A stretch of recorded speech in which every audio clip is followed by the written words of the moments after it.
Hey guys, this is Matt for Creative. Today we are taking a look at my personal favorite video making and photography camera. It's not a DSLR. This is the Canon mirrorless. It's the EOS M6. This is the original. It's not the Mark II, so this only shoots at 1080p up to 60 frames per second. But for me, that's more than enough. Let me give you a little reason why this is my favorite.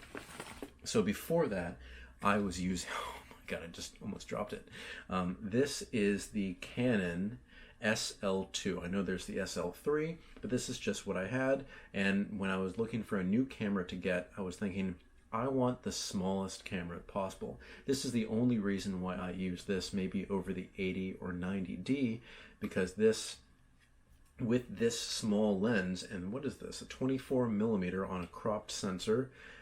It's wide. If I were to do vlogging like this, it is just wide enough that I get my face and maybe some other people in it.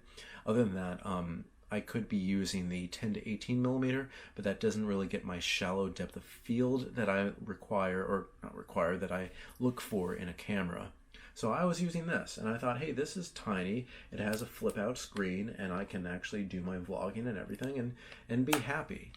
But I had never honestly looked at a mirrorless camera from any company, Sony, Canon, any company, when I was looking for my next camera. And I did find this, which was incredibly inexpensive. I believe for the body of this camera, I paid $299. And I would say that is a steal compared to other cameras in the same vein. I believe that this camera, when I got it, was $500 for the body, and I think that just overall, because it is so much smaller, it just is a great camera. The only thing that I wish that it did differently was I wish that the screen was flipping out to the side so that you could use a mic here and still be able to see yourself, but hey, there are some sacrifices that you have to make. For me, I even purchased the adapter so I could use my 10 to 18 millimeter just in case I wanted to. But this 22 EFM lens is great. It is so tiny, and it just makes this camera an extremely enjoyable experience. So let's turn this on here. I literally just finished making some videos using this, because what I do is I literally just sit it up, sit down on something, put my wallet underneath, and adjust the height, because I'm really trying to keep things minimal. Originally, I was using this DJI Osmo Pocket for a lot of my videos. It doesn't get the shallow depth of field that I sometimes like. I'm trying to look in here. This is even more, because this is what an f2 lens on, let's say, this is what I consider a pretty wide angle lens, and I think I paid $200 for the lens. If I'm incorrect, you can just Google it and see how much that is. But this altogether, this little system was $500 for the price of, when I bought it, just the body itself. The lens I had to get extra. I believe you can get this lens for about $150, but when I was looking for the smallest camera that I could actually use for my professional photography, this suits everything. My clients have been fine with this. I've shot models and products, and again, people sometimes, now there are some people that do look at this camera and say, no, you need to have at least an 80D or anything like that.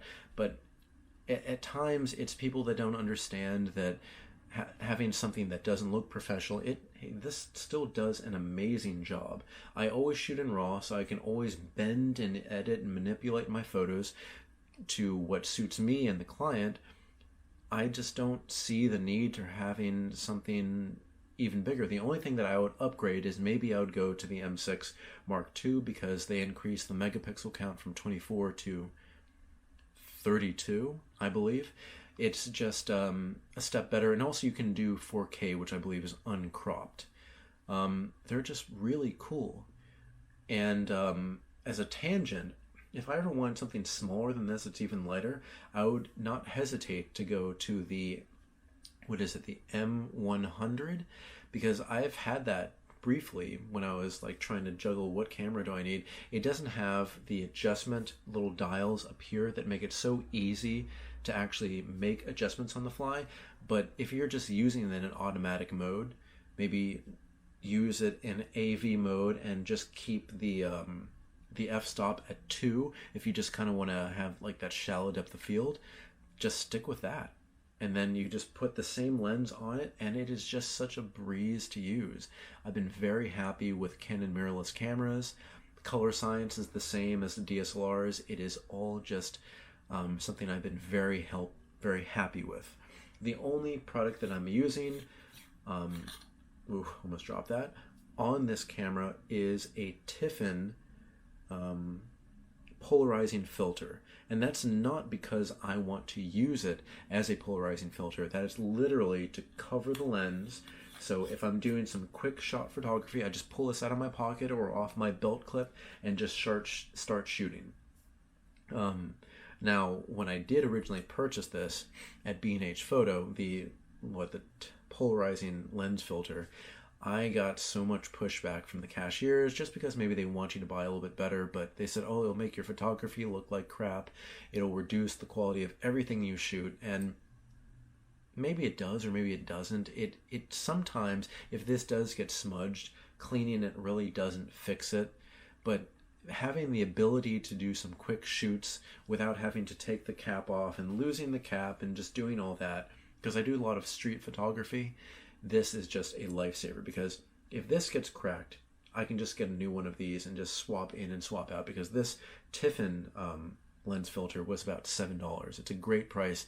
I use them on all my cameras when I was using DSLRs, and now this and anything, and it's just been great and a joy to use. So altogether, if I were to make any recommendation for a package to use, it would be this.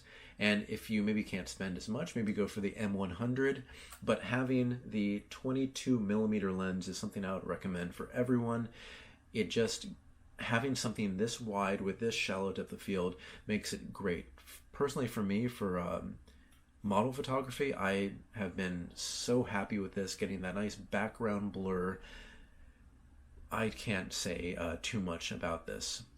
Just saying that this is my number 1, and my number 2 for filming video would be this, the DJI Pocket, or DJI Osmo Pocket. But if you have any questions, let me know in the comments section below. Either myself or somebody else watching this will give you an answer. You can always find me on Instagram at M8B9, and you can also email me at Matt8B9, that's M-A-T-T, the number 8, the letter B, the number 9, at gmail.com. But let me know. Also, I have made some videos in the past where you can see me walking around with this, seeing the quality of the video. You can check back for that. I've also done videos on the DJI Osmo Pocket, just showing you, actually one of my more popular recent videos has been me just walking around in New York at night. This has incredible low light. The stabilization on this is great, but I've started doing just a lot of product photography and product videos. So I literally just set the camera down here and that's it, because the body of this camera, sorry, I'm going to continue on with this. The body of this camera does not have image stabilization. It does have and also this lens does not have image stabilization. Actually, the kit lens, the 15 to 20 something, does have image stabilization, but I find it just a little bit, the lens is longer. I'm not a big fan. I like keeping things as small as possible. So holding it like this as a vlogging rig, sometimes you do see that bounce, but now that I'm kind of sitting down, I'm just going to use this. If I ever do any more, walking around vlogging, I'm going to be using this one right here. But what do you think is your favorite vlogging rig? Do you use something like a 90D that a lot of vloggers use? Do you wish that there was something smaller? The mirrorless line here has been great.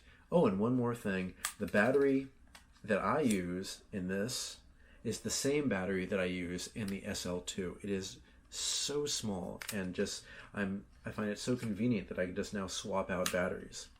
I don't go for the most expensive cameras because sometimes I do tend to damage them because I'm always running in the city. I'm just shooting a lot. For some reason, I just don't want to commit to something that expensive. These are, they could be considered expensive to some people, but I honestly think that these are much cheaper options and much visually better options for photography and for video work. But can't say enough about this stuff. I may make another video because I did get this about a month ago. It's been doing fine, but that'll be a totally separate video. All right, guys, thank you so much for watching. Won't keep you here any longer. I'll see you next time.